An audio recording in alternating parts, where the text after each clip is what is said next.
नमस्कार दोस्तों, मैं Sonu Lohia UP police GK mock test में आपका हार्दिक स्वागत करता हूं। आप जुड़ेंगे मेरे साथ और देखेंगे जो आज का मॉक टेस्ट है उसमें जीएस से संबंधित जो आपके महत्वपूर्ण प्रश्न हैं उन्हें आप मेरे साथ मिल करके हल करने का प्रयास करेंगे।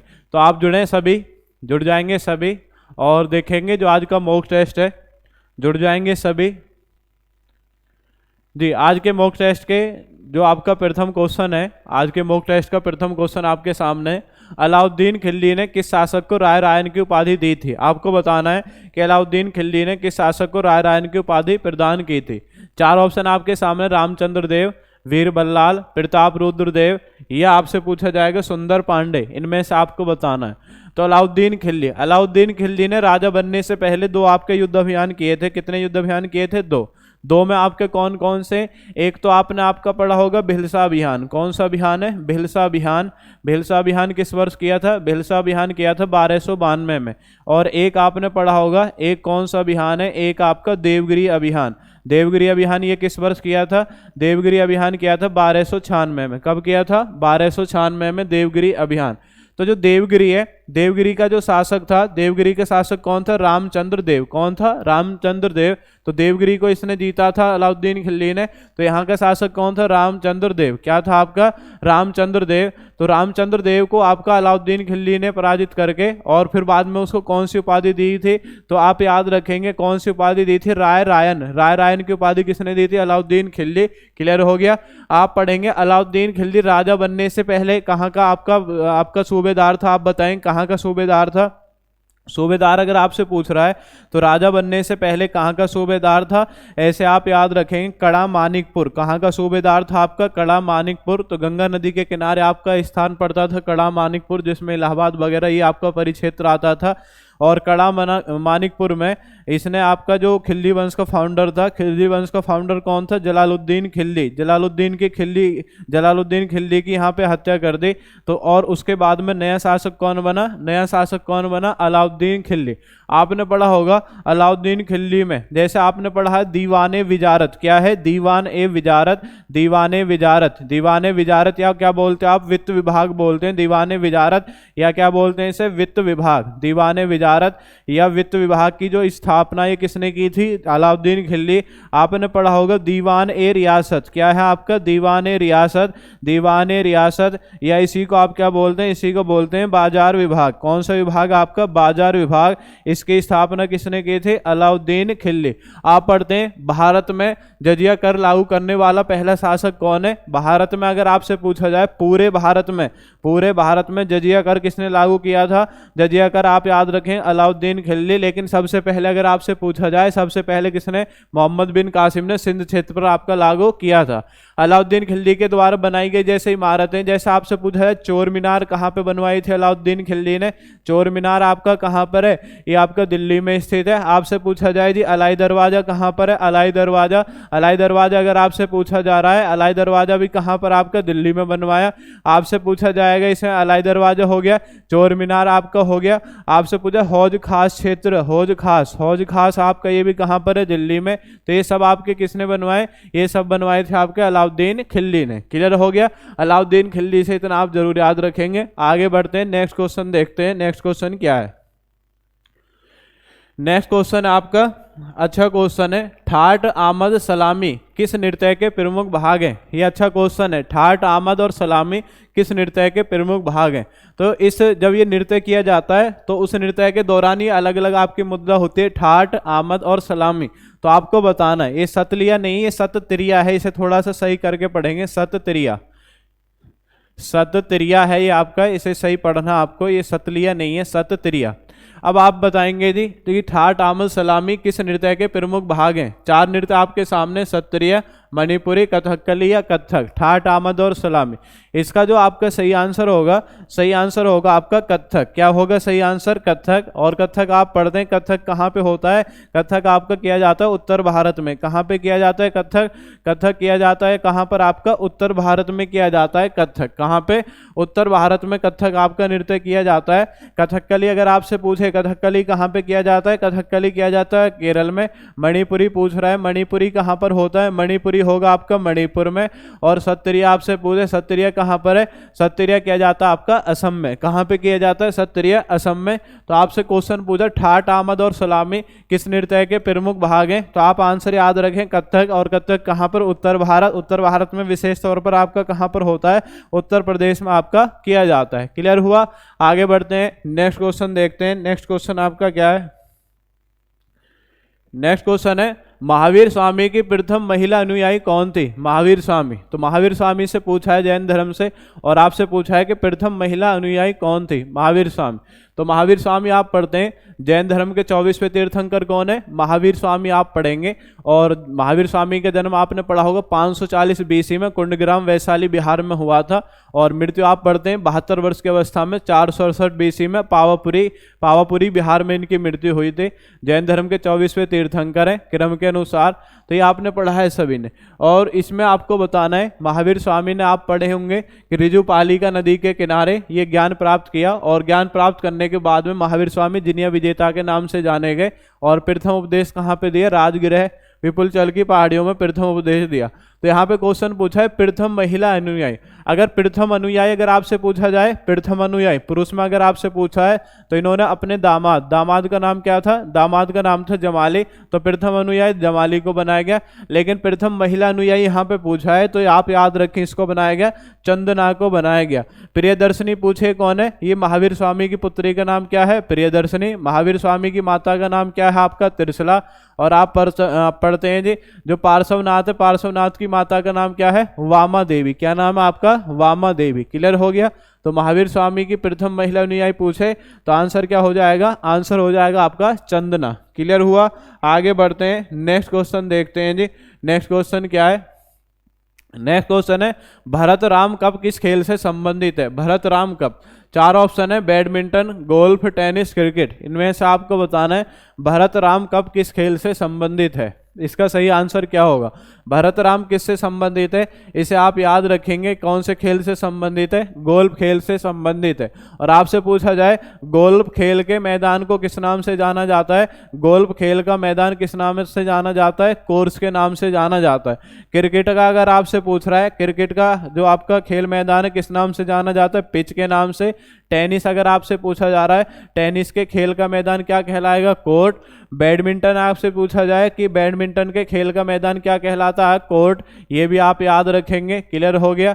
आपसे पूछे उबेर कप किस खेल से संबंधित है, उबेर कप, उबेर कप आपसे पूछ रहा है बैडमिंटन से। आपसे पूछा जाएगा जी थॉमस कप किस खेल से संबंधित है, थॉमस कप। उबेर कप और थॉमस कप ये दोनों कौन से खेल से संबंधित है, ये बैडमिंटन से संबंधित है। किससे, आपके बैडमिंटन खेल से संबंधित है। क्लियर हो गया। इसी में आपसे पूछा जाए जैसे टेनिस है, टेनिस के आपके 4 ग्रैंड स्लैम होते हैं। 4 ग्रैंड स्लैम क्रम से कौन कौन से होते हैं, सबसे पहले कौन सा ओपन होता है वर्ष में, सबसे पहले होता है ऑस्ट्रेलियन ओपन। कौन सा ओपन होता है, ऑस्ट्रेलियन ओपन। ऑस्ट्रेलियन ओपन के बाद में आप याद रखें कौन सा होता है, फ्रेंच ओपन। कौन सा होता है, फ्रेंच ओपन। फ्रेंच ओपन के बाद में कौन सा होता है, फ्रेंच ओपन के बाद में होता है विंबलडन ओपन। और सबसे लास्ट में कौन सा होता है, सबसे लास्ट में होता है यूएस ओपन। तो ये भी क्रम से लगाने के लिए आ जाते हैं, Australian open, French open, Wimbledon open और कौन सा आपका यूएस ओपन। कौन सा आपका, यूएस ओपन। क्लियर हो गया। आगे बढ़ते हैं, भरतराम कप अगर आपसे पूछ रहा है तो आप याद रखेंगे किससे संबंधित है, गोल्फ से। नेक्स्ट है सोमाटोस्टेटिन, इंसुलिन व ग्लूकागोन हार्मोन्स किस ग्रंथि से निकलते हैं। ये ग्रंथि आपके सामने अमाशय, अमाशय वैसे ग्रंथि नहीं है, एक भाग है आपका पाचन तंत्र का। उसके बाद है यकृत, थायराइड और क्या है, अग्नाशय। इनमें से आपको बताना है, ये आपके सामने हार्मोन्स सोमाटोस्टेटिन, इंसुलिन और ग्लूकागोन। तो ये बताने आपको ये किस ग्रंथि से निकलते हैं, बताएंगे सभी। तो ये हार्मोन्स आपसे पूछा जा रहा है। इंसुलिन हार्मोन सब आने आप पढ़ा होगा, इंसुलिन हार्मोन। इंसुलिन हार्मोन की कमी से हमें कौन सा रोग हो जाता है, रोग कौन सा हो जाता है, मधुमेह। मधुमेह रोग हो जाता है, मधुमेह, शुगर या डायबिटीज आप बोलते हैं। और इंसुलिन हार्मोन्स तो आपने पढ़ा ही होगा, अगर सोमाटोस्टेटिन और ग्लूकागोन नहीं पढ़े तो इंसुलिन हार्मोन्स आप पढ़ते हैं कौन सी ग्रंथि से निकलता है, अग्नाशय ग्रंथि से निकलता है। आप पढ़ते हैं मिश्रित ग्रंथि का उदाहरण कौन सी ग्रंथि, मिश्रित। मिश्रित आप याद रखें, अग्नाशय ग्रंथि मिश्रित ग्रंथि का उदाहरण है, क्योंकि आपकी एंडोक्राइन यानी अंतःस्रावी भी है है और एक्सोक्राइन यानी बाह्य स्रावी भी है, इसलिए अग्नाशय को हम पढ़ते हैं। ये आपका मिश्रित ग्रंथि का उदाहरण। थायराइड ग्रंथि ये गले में मिलती है। कहाँ पे मिलती है? गले में। ये कहाँ मिलेगी आपकी अग्नाशय? ये पेट में मिलेगी आपकी लेफ्ट हैंड में। कहाँ पे मिलेगी? पेट में, लेफ्ट हैंड में अग्नाशय ग्रंथि आपकी मिलेगी। थायराइड गले में मिलती है। कैसे आकार की होती है? एच आकार के। और इससे कौन सा हार्मोन्स निकलता है? थायरोक्सिन हार्मोन्स निकलता है। थायरोक्सिन हार्मोन्स में क्या होता है? आयोडीन होता है। और जब आयोडीन की कमी हो जाती है तो हमारे शरीर में कौन सा रोग हो जाता है? गेहंगा रोग हो जाता है। गेहंगा रोग में क्या होता है? ये आपकी थायराइड ग्रंथि फूल जाती है। यकृत, आपसे पूछा जाए शरीर की सबसे बड़ी ग्रंथि कौन सी है? सबसे बड़ी ग्रंथि अगर आपसे पूछा जा रहा है तो सबसे बड़ी ग्रंथि आप याद रखेंगे। सबसे बड़ी ग्रंथि कौन सी? आपके यकृत है। सबसे बड़ी ग्रंथि कौन है? आपका यकृत। क्लियर हो गया? आगे बढ़ते हैं, नेक्स्ट क्वेश्चन देखेंगे जी। नेक्स्ट क्वेश्चन आपका क्या है? नेक्स्ट है एनडीपीपी। एनडीपीपी या नेशनलिस्ट डेमोक्रेटिक प्रोग्रेसिव पार्टी किस राज्य की प्रमुख पार्टी है? इनमें से आप बताएंगे किस राज्य की प्रमुख पार्टी है। तो राज्य आपके सामने मिजोरम, असम, नागालैंड या मेघालय। अभी हाल ही में यहाँ पे सरकार बनी है और आपको बताना है किस राज्य की प्रमुख पार्टी है एनडीपीपी। बताएंगे सभी। एनडीपीपी आपसे पूछा जा रहा है ये किस राज्य की प्रमुख पार्टी है। आप याद रखेंगे कौन से राज्य की प्रमुख पार्टी है। ये नागालैंड राज्य की प्रमुख पार्टी है एनडीपीपी। क्लियर हो गया? और एनडीपीपी आपसे पूछा जाए कि इसका चुनाव चिन्ह भी इसे याद रखेंगे। चुनाव चिन्ह इसका क्या है? चुनाव चिन्ह आप याद रखेंगे विश्व का ग्लोब। क्या है? चुनाव चिन्ह अगर आपसे पूछा जा रहा है तो विश्व का जो ग्लोब है या विश्व का जो मानचित्र है ये इसका चुनाव चिन्ह है। विश्व का ग्लोब इसका मानचित्र है और आप विश्व का ग्लोब इसका चुनाव चिन्ह है। और आपसे पूछा जाए ये एनडीपीपी पार्टी कौन से राज्य से संबंधित है। राज्य आप याद रखेंगे कौन सा? आपका नागालैंड राज्य से संबंधित है। आगे बढ़ते हैं, नेक्स्ट क्वेश्चन देखते हैं। नेक्स्ट, राज्यों के लोक सेवा आयोग के अध्यक्ष की नियुक्ति कौन करता है? ऑप्शन है उपराष्ट्रपति, राज्यपाल, संघ लोक सेवा आयोग के अध्यक्ष या राष्ट्रपति। इनमें से आपको बताना है। राज्य लोक सेवा आयोग के अध्यक्ष की नियुक्ति कौन करता है? तो राज्य में अगर कोई नियुक्ति है तो राज्य में कौन करेगा?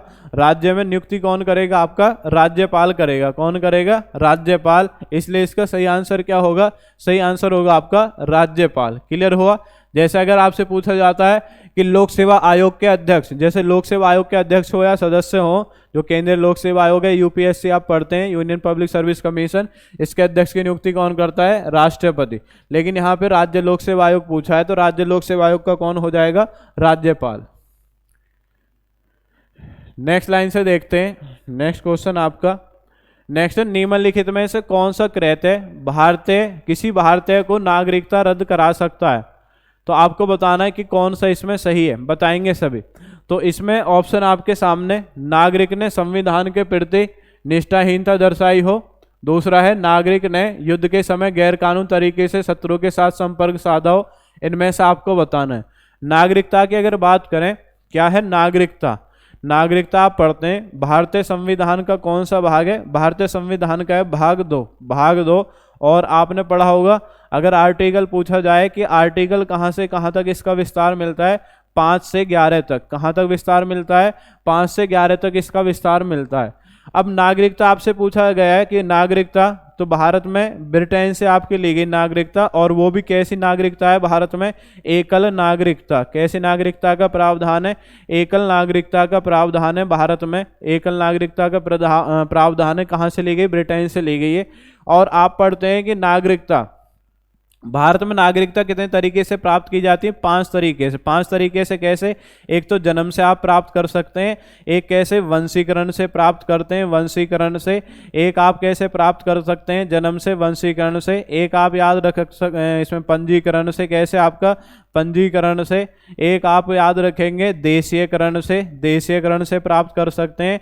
और एक आप याद रखें अर्जित भूभाग से। तो भारत में नागरिकता कितने तरीके से प्राप्त की जाती है? 5 तरीके से प्राप्त की जाती है, याद रखेंगे। अगर नागरिकता का अंत कैसे होगा भारत में? नागरिकता का अंत, तो नागरिकता कैसे खत्म होगी भारत की, वो आप देखेंगे। नागरिकता का अंत, तो नागरिकता के अंत में आप याद रखेंगे जैसे आपने किसी अन्य देश की नागरिकता ग्रहण कर ली हो। अन्य देश की नागरिकता ग्रहण करने पर क्या है? अन्य देश की नागरिकता अगर आपने ग्रहण कर ली है तो आपकी नागरिकता समाप्त हो जाएगी। अन्य देश की नागरिकता ग्रहण करने पर अपनी जो आपकी भारत देश की नागरिकता वो स्वतः समाप्त हो जाएगी अन्य देश की नागरिकता ग्रहण करने पर।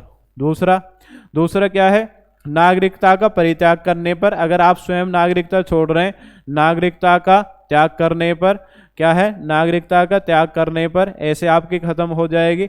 दूसरा क्या है इसी में, जैसे कोई भारतीय स्त्री है, कोई भारतीय स्त्री विदेशी पुरुष से विवाह कर लेती है।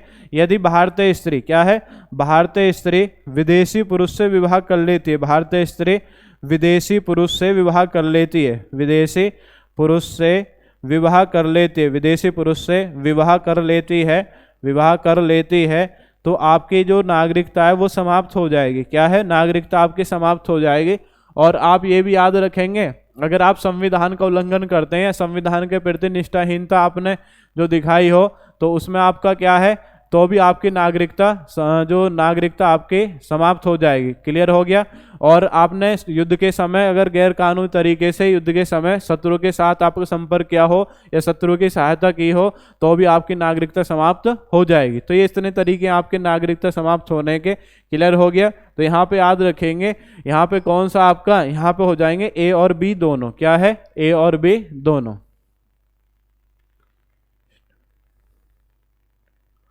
नेक्स्ट क्वेश्चन देखेंगे जी। नेक्स्ट क्वेश्चन है, योजना आयोग के अंतिम उपाध्यक्ष कौन थे? आपको बताना है योजना आयोग के अंतिम उपाध्यक्ष कौन थे। ऑप्शन है मोंटेग सिंह अहलूवालिया, केसी पंत, मोहन धारिया, जसवंत सिंह। योजना आयोग पढ़ते हैं। योजना आयोग की जो स्थापना है ये किस वर्ष की गई थी? ये की गई थी 1950 में। 1950 में असंवैधानिक आयोग है, संविधान में कहीं पर भी इसका कोई जिक्र नहीं है। और योजना आयोग के प्रथम उपाध्यक्ष पूछे तो प्रथम उपाध्यक्ष आप याद रखेंगे गुलजारी लाल नंदा। प्रथम उपाध्यक्ष कौन थे? प्रथम उपाध्यक्ष गुलजारी लाल नंदा, ये आपने पढ़े होंगे। और अंतिम उपाध्यक्ष कौन थे? अंतिम उपाध्यक्ष थे मोंटेग सिंह अहलूवालिया। क्योंकि जो योजना आयोग है, योजना आयोग को वर्ष 2015 में एक नया आयोग बना दिया गया। और नया आयोग का नाम क्या है? नया आयोग का नाम था आपका नीति आयोग। क्या नाम था? नीति आयोग। और इसके प्रथम अध्यक्ष किसको बनाया गया था? नीति आयोग के। नीति आयोग का प्रथम अध्यक्ष कौन बना था? अरविंद पनगड़िया। तो याद रखेंगे योजना आयोग का नया नाम अगर आपसे पूछे तो क्या है? नीति आयोग है। और इसके प्रथम आपका उपाध्यक्ष पूछा जाए, प्रथम उपाध्यक्ष कौन बना? अरविंद पनगड़िया। क्योंकि अध्यक्ष कौन रहता है? जो भी आपका तत्कालीन प्रधानमंत्री होगा उस समय का, तो वो इसका आपका अध्यक्ष रहेगा। क्लियर हो गया। तो योजना आयोग के अंतिम उपाध्यक्ष पूछे तो आंसर याद रखें मोंटेग सिंह अहलूवालिया। आगे बढ़ते हैं। नेक्स्ट है, भारतीय गणराज्यों में शब्द का तात्पर्य संविधान के अनुच्छेद 356 से संबंधित है। तो यहाँ पे आपका जो खाली स्थान है आपको बताना है कौन सा शब्द सही रहेगा। आपातकाल, राज्यपाल शासन, कर्फ्यू या राष्ट्रपति शासन। 356 जब आप पढ़ते हैं भाग 18 में आप पढ़ते हैं विशेष तौर पे 3 आर्टिकलों का आपका जिक्र। वैसे तो आप पढ़ते हैं 352 से और 360 तक आपका क्या है? भाग 18। क्लियर हो गया। अब यहाँ पे एक तो आप पढ़ेंगे आर्टिकल 352, एक पढ़ेंगे 356 और एक पढ़ेंगे 360। 352 में क्या है? 352 में राष्ट्रीय आपातकाल। क्या है? 352 में राष्ट्रीय आपातकाल। ये कौन सा आर्टिकल में? ये 352 में है। क्लियर हो गया। आपसे पूछा 356 में क्या है? 356 में क्या है? राज्य में राष्ट्रपति शासन। क्या है? राज्य में है राष्ट्रपति शासन। ये कौन से में है? ये है आपका कौन से में? 356 में। और उसके बाद क्या है? 360। इसमें क्या है? वित्तीय आपातकाल। क्या है जी? 360 में क्या है? वित्तीय आपातकाल। क्या है? 360 में वित्तीय आपातकाल। क्लियर हो गया। तो ये 3 आप आर्टिकल याद रखेंगे, 352, 356 और 360। क्लियर हो गया।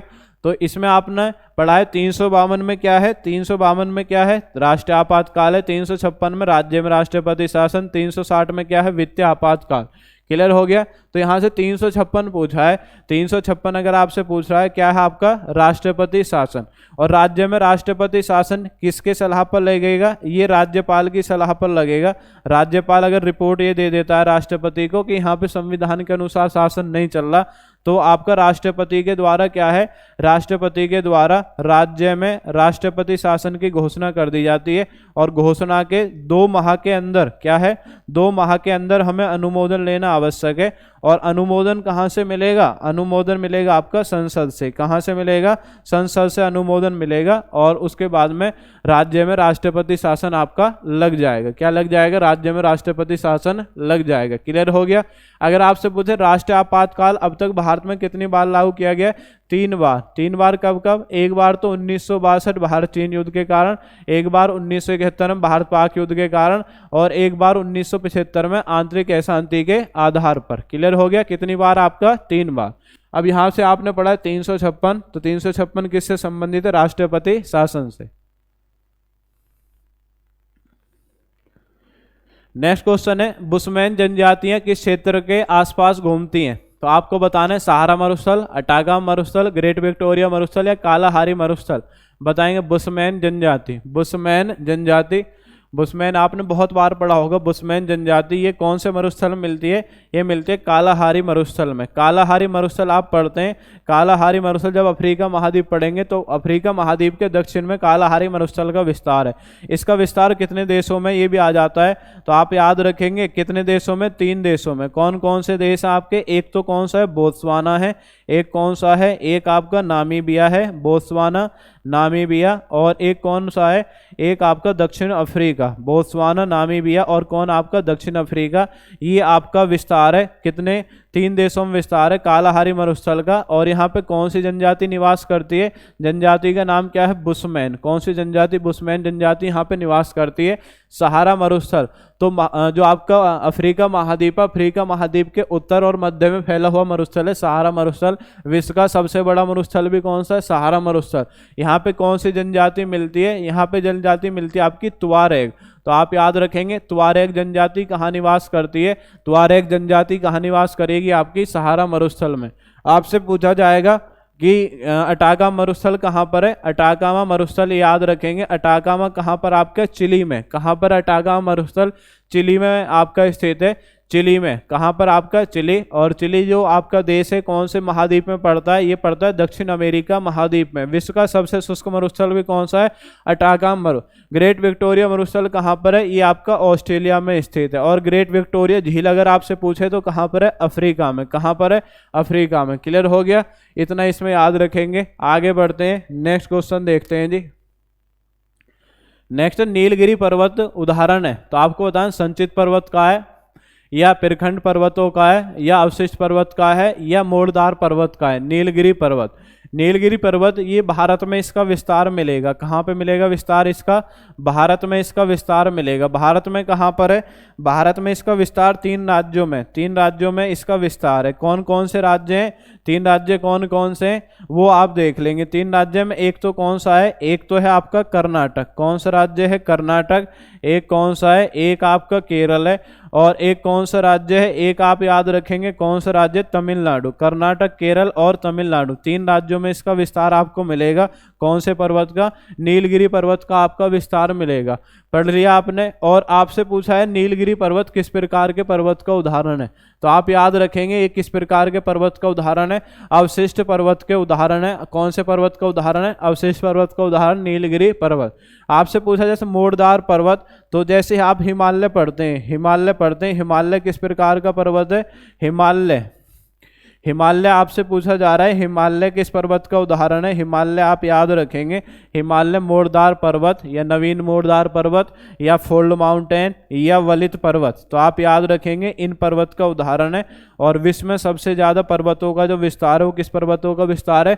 वलित पर्वतों का आपका विस्तार है। तो यहाँ पे क्वेश्चन था नीलगिरी। तो नीलगिरी पर्वत का उदाहरण, नीलगिरी किस पर्वत का उदाहरण? अवशिष्ट पर्वत का उदाहरण है। क्लियर हो गया जी। और आपसे पूछा जाए जैसे नीलगिरी पर्वत है इसी के आसपास का जो क्षेत्र है इसे नीलगिरी क्षेत्र बोलते हैं। क्या बोलते हैं? नीलगिरी क्षेत्र बोलते हैं। तो आपने पढ़ा भी होगा भारत का प्रथम जैवमंडल आरक्षित क्षेत्र क्या है? भारत का क्या है? भारत का प्रथम जैवमंडल आरक्षित क्षेत्र। भारत का प्रथम जैवमंडल आरक्षित क्षेत्र कौन सा है? तो भारत का प्रथम जैवमंडल आरक्षित क्षेत्र अगर आपसे पूछा जा रहा है तो आप याद रखेंगे कौन सा जैवमंडल आरक्षित क्षेत्र कौन सा है? नीलगिरी। और इसे किस वर्ष ये दर्जा मिला था? इसे दर्जा मिला था 1986 में। किस वर्ष दर्जा मिला था? 1986 में इसे दर्जा मिला था। क्लियर हो गया। आगे बढ़ते हैं, नेक्स्ट क्वेश्चन देखते हैं जी।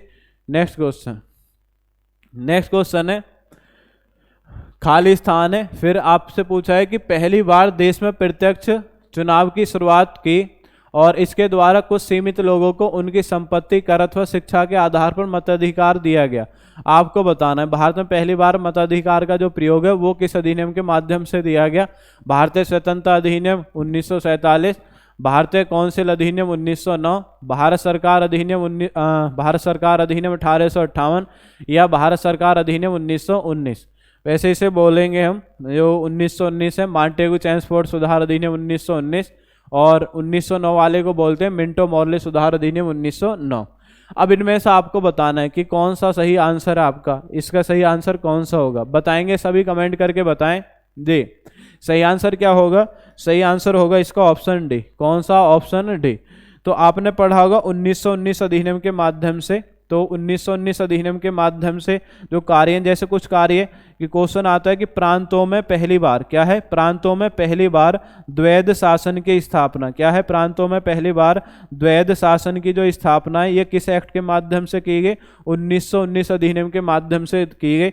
आपने पढ़ा होगा भारत में पहली बार महिलाओं को वोट डालने का अधिकार, क्या है, महिलाओं को वोट डालने का अधिकार। तो महिलाओं को वोट डालने का जो अधिकार है ये किस अधिनियम के द्वारा दिया गया, महिला को वोट डालने का अधिकार। तो ये भी आप याद रखेंगे कौन सा अधिनियम है, अधिनियम का नाम क्या है, 1919 अधिनियम, क्या है, 1919 अधिनियम के द्वारा आपका दिया गया। भारत में महिलाओं को वोट डालने का अधिकार, इसी अधिनियम के माध्यम से भारत में पहली बार 2 सदनात्मक विधानमंडल की स्थापना की गई। कितने सदनात्मक, 2 सदनात्मक विधानमंडल की स्थापना की गई, जिसमें एक राज्य परिषद और एक आपने पढ़ा होगा विधान परिषद आपका बनाया गया। 2 सदनात्मक विधानमंडल की स्थापना की। ये 1919 अधिनियम के कुछ आपके कार्य हैं। आपसे पूछे 1858 से क्वेश्चन क्या बनते हैं, जैसे 1858 अधिनियम है, 1858 आपने पढ़ा होगा 1858 अधिनियम के माध्यम से जो गवर्नर जनरल था, गवर्नर जनरल का पद हमने समाप्त कर दिया और एक नया पद बनाया। नया पद कौन सा बनाया, वायसराय, रानी के प्रतिनिधि के रूप में। और भारत का प्रथम वायसराय किसको बनाया गया, भारत का प्रथम वायसराय किसको बनाया गया, लॉर्ड कैनिंग को बनाया गया। क्लियर हो गया।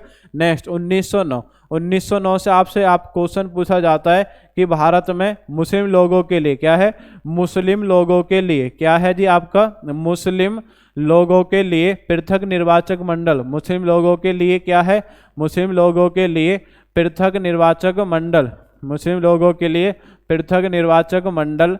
तो पृथक निर्वाचक मंडल की जो व्यवस्था है वो किस अधिनियम के माध्यम से की गई, 1909। क्लियर हो गया। भारतीय स्वतंत्रता अधिनियम के माध्यम से। तो आपने पढ़ा होगा 14 अगस्त 1947 को ये आपका पाकिस्तान आज़ाद हो गया और 15 अगस्त 1947 को कौन आज़ाद हो गया, भारत आज़ाद हो गया। कौन आज़ाद हो गया, भारत आज़ाद हो गया। तो ये इसके कुछ कार्य हैं जो ये आपके अधिनियम है। क्लियर हो गया। तो यहाँ से पूछा है कि प्रत्यक्ष चुनाव प्रणाली की जो शुरुआत है, तो आप याद रखें भारत सरकार अधिनियम नहीं है इसका नाम है मॉन्टेगू चेम्सफोर्ड सुधार अधिनियम 1919। ये इसे याद रखें। क्लियर हो गया। आगे बढ़ते हैं, नेक्स्ट क्वेश्चन देखते हैं। नेक्स्ट, किस वायसराय के दौर में उच्चतम न्यायालय और सदर न्यायालय को उच्च न्यायालय में विलय कर दिया गया, बताएंगे। Lord Canning, Lord Mayo, Lord Elgin, Lord Lawrence. आपको बताना है इनमें से आपका कौन सा सही है। तो आप पढ़ते हैं जी उच्चतम न्यायालय। उच्चतम न्यायालय आपने पढ़ा होगा, उच्चतम न्यायालय और क्या है, सदर न्यायालय का उच्च न्यायालय में विलय कर दिया गया। एक आपने पढ़ा होगा, क्वेश्चन क्या था, उच्चतम न्यायालय या जिसे बोलते हैं सुप्रीम कोर्ट आप बोलते हैं, जो आपने स्थापित किया था कौन से एक्ट के तहत, रेगुलेटिंग एक्ट। कौन सा एक्ट आपका, रेगुलेटिंग एक्ट। रेगुलेटिंग एक्ट 1773 के द्वारा आपने स्थापित किया था सुप्रीम कोर्ट। कौन से शहर में स्थापित किया था, कोलकाता में स्थापित किया था। क्लियर हुआ।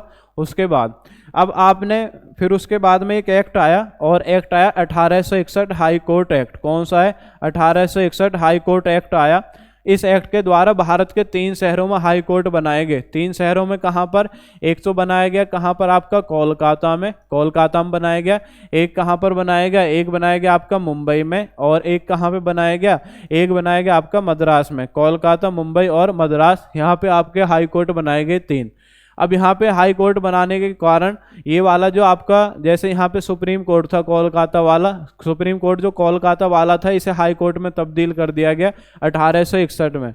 और आप पढ़ते हैं लॉर्ड कैनिंग का जो समय है ये 1856 से और कब तक है, 1862 तक। इसलिए सही आंसर क्या हो जाएगा, सही आंसर हो जाएगा लॉर्ड कैनिंग। 1857 क्रांति के दौरान भी आप पढ़ते हैं कौन था, लॉर्ड कैनिंग। भारत का प्रथम वायसराय कौन है, लॉर्ड कैनिंग। ये सब क्वेश्चन आपने पढ़े, क्लियर हो गया। तो यहाँ से उच्चतम न्यायालय का सदन न्यायालय तो उच्च न्यायालय में विलय किया गया, तो याद रखना है। तो आप याद रखेंगे कौन सा सही होगा, लॉर्ड कैनिंग का समय।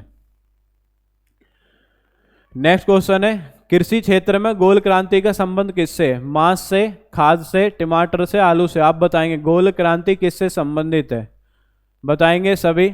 गोल क्रांति, गोल क्रांति आपसे पूछा है, गोल क्रांति, गोल क्रांति आप याद रखेंगे। गोल क्रांति किससे संबंधित है, आलू से संबंधित है। किससे संबंधित, आलू से। और टमाटर से पूछे, टमाटर से कौन सी क्रांति संबंधित है, लाल क्रांति। कौन सी है, लाल क्रांति किससे संबंधित है आपका, टमाटर से। मांस से भी आपकी कौन सी क्रांति है, लाल क्रांति मांस से है। खाद से आपसे पूछा जाए, खाद या आप कहेंगे उर्वरक, क्या है यहाँ पे आपको याद रखना है, खाद या क्या कहेंगे, उर्वरक। तो खाद और उर्वरक से अगर आपसे पूछा जा रहा है कौन सी क्रांति संबंधित है, खाद और उर्वरक से, तो खाद और उर्वरक से आप याद रखेंगे कौन सी क्रांति, भूरी क्रांति। कौन सी क्रांति है, भूरी क्रांति। भूरी क्रांति किससे संबंधित, आपका खाद और उर्वरक से संबंधित है। हरित क्रांति आपने पढ़ाई है, हरित क्रांति आपका खाद्यान्न उत्पादन यानी गेहूं और चावल के उत्पादन को बढ़ावा देने से संबंधित है। 1966-67 में इसकी शुरुआत की गई और इसके जो जनक है वो किसे माना जाता है, डॉक्टर एम.एस. स्वामीनाथन। और श्वेत क्रांति आपने पढ़ा है, 1970 में ऑपरेशन फ्लड के माध्यम से इसकी शुरुआत की गई और इसके जनक कौन है, वर्गीज कुरियन। ये आपने पढ़े हैं सब क्वेश्चन, क्लियर हो गया। तो यहाँ पे पूछा था गोल क्रांति, तो आंसर क्या हो गया, आंसर हो गया आलू। आपसे पूछे आलू अनुसंधान केंद्र कहाँ पर स्थित है, तो आलू अनुसंधान केंद्र आप याद रखेंगे शिमला। और शिमला किसकी कैपिटल है, हिमाचल प्रदेश में स्थित है। क्लियर हो गया, हिमाचल प्रदेश, आलू अनुसंधान केंद्र। आगे बढ़ते हैं, एक आपने पढ़ा होगा आगे जी, आगे बढ़ते हैं, नेक्स्ट क्वेश्चन देखते हैं। वित्त मंत्री द्वारा बजट की प्रस्तुति के संदर्भ में निम्नलिखित में से कौन सा सही है, बताएंगे। आराम से आपको क्वेश्चन पढ़ना है पूरा, और पूरा क्वेश्चन पढ़ करके जब आपको जवाब देना है। वित्त मंत्री का बजट भाषण सामान्यतः 2 खंडों में होता है। खंड 1 कर निर्धारण संबंधी प्रस्तावों पर और खंड बी देश के सामान्य आर्थिक सर्वेक्षण पर गौर करता है। ऑप्शन बी है, किसी चुनाव वर्ष में बजट 2 बार पेश किया जा सकता है। पहली बार लेखानुदान प्राप्त करने हेतु तो कुछ महीनों के लिए, और दूसरी बार पूरी तरह से। आपको बताना है कौन सा सही है, इनमें आप बताएंगे। बजट के बारे में पूछा है।